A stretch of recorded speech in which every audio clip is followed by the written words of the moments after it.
J'ai le regret d'annoncer à notre peuple et à l'opinion internationale que j'ai donné mandat au secrétaire général de l'UDPS de porter plainte contre les auteurs de tueries la journée du 19 et 20 septembre 2016.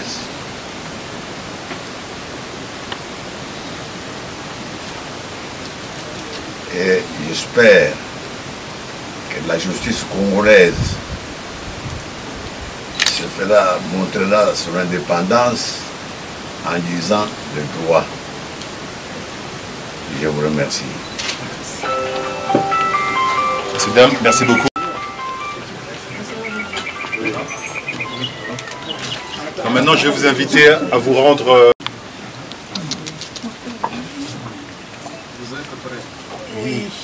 Je vous rappelle, il n'y a pas de questions.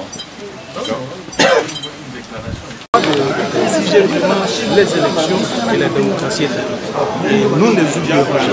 Vous avez déposé la plainte aujourd'hui. Le mobile capital cette plainte. Et le procureur, qu'est-ce qu'il en a décidé?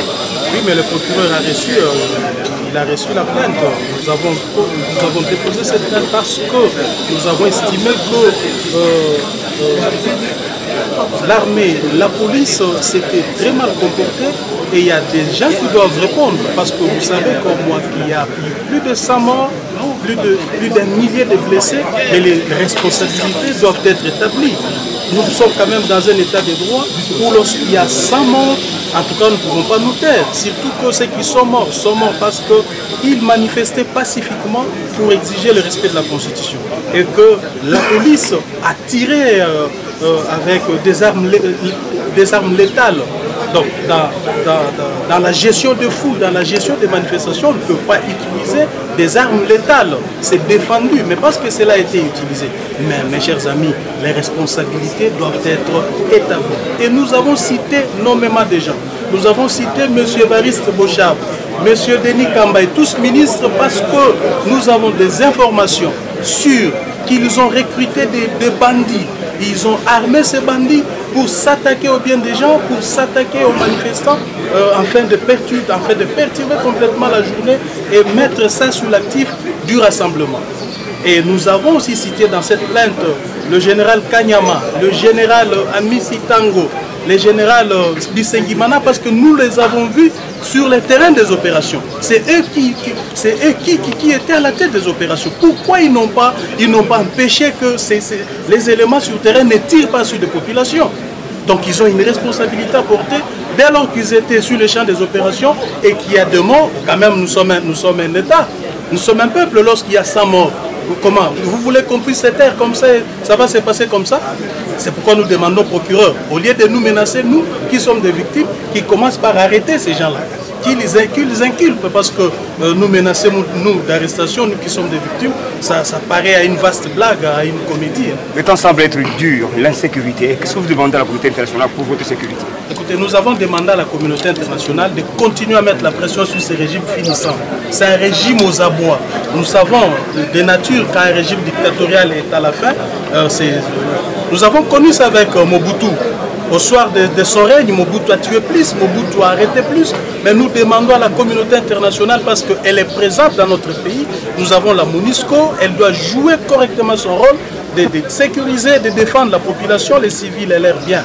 Et de continuer à mettre la pression pour que notre constitution soit respectée, parce que la solution, en fait, c'est quoi? C'est le départ de M. Kabila, parce que aussi longtemps que M. Kabila continuera à gérer ces pays, ces problèmes continueront aussi à se poser.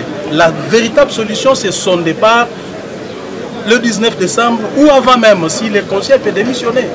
Le Sénat, maintenant, la CENI n'a pas ouvert ses portes parce qu'au fait, vous devez vous déposer les mémos.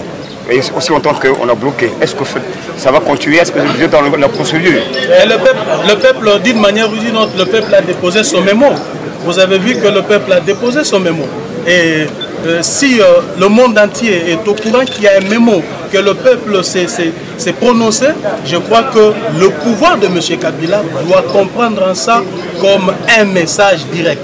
Et nous disons à notre peuple, au-delà de toutes les intimidations, au-delà de tous les actes terroristes que le pouvoir est en train de mener, qu'ils gardent leur constance, qu'ils soient mobilisés davantage parce que aussi longtemps que Kabila ne respectera pas la Constitution, aussi longtemps qu'il ne va pas dire clairement qu'il laisse le pouvoir le 19 décembre, le peuple doit rester mobilisé pour manifester pacifiquement. Je dis bien pacifiquement. Le mot de la de manifester ses idées par la marche ou par le dessin est garanti qu'une marche qui avait été déclarée à l'autorité soit réprimée avec une telle sauvagerie. Il était de notre droit de saisir les instances nationales pour que justice soit faite. Nous voulons donc par là demander que les auteurs de ces crimes abominables soient sévèrement sanctionnés. Attendez-vous de cette justice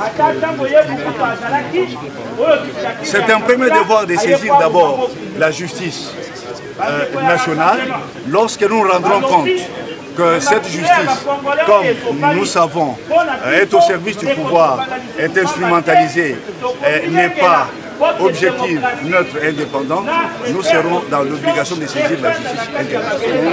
Vous avez quand même des camps, comment ça va se dérouler? On vous a dit c'est du 26 au 29. Il y a deuil national parce que nous devons, en tant qu'Africains, en tant que démocrates, pleurer nos martyrs qui sont tombés sur les champs d'honneur parce qu'ils défendent la Constitution, parce qu'ils défendent la démocratie, parce qu'ils défendent l'état de droit et l'alternance. Nous allons donner les détails par rapport à la manière dont nous allons observer ces deuils pendant les 3 jours. Parce que de l'autre côté, le gouvernement avait demandé à toutes les familles qui avaient perdu des leurs pendant les manifestations que l'hôtel de ville serait le funérail.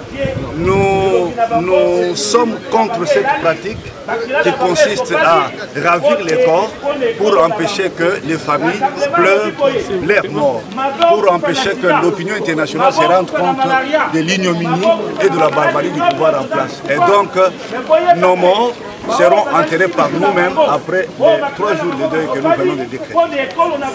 C'est moi une promesse.